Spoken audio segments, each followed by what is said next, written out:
Sponsored by rxcardclub.com.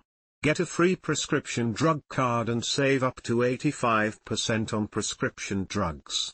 rxcardclub.com. Denny Hamlin pretty confident for Bristol despite being below NASCAR playoff cutline, despite another finish outside the top 20 and being 6 points below the NASCAR playoffs cutline. Denny Hamlin has confidence heading into Bristol.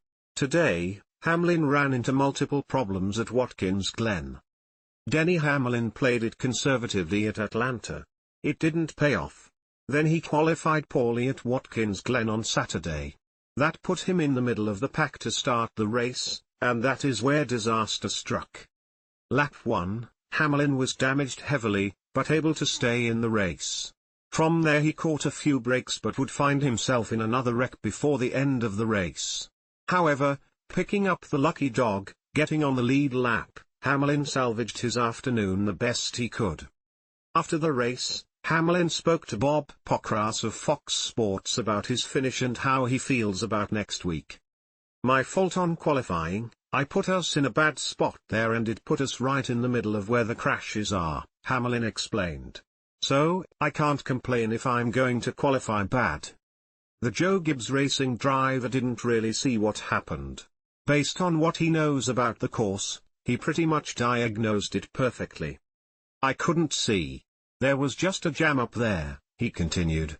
"With the rumble strips and the way they are, if you kinda get on them wrong it'll shoot you into the car beside and more than likely the 8 got turned somehow that way."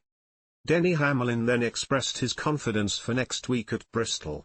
He has won the last 2 Cup Series races at the Last Great Colosseum. "Yeah, we're going to a let-off oval, one where you gotta let off the gas," Hamlin said. "So, I feel like we should be pretty confident. I can't think of the last time we haven't had a race-winning car there." This number 11 team is taking finishes of P24 and P23 into Bristol. It is a tough racetrack, but it is one where Hamlin has dominated in the past. There is a limited sample in the next-gen era. However, in the 3 next-gen races at Bristol, Hamlin has always qualified well and finished well. Starts of P4, P2, and P3 from 2022 to 2024. His finishes have been P9, P1, and P1. It will be interesting to see how comfortable and confident Denny Hamlin is next week. He enters the Bristol Night Race 6 points below the cutline.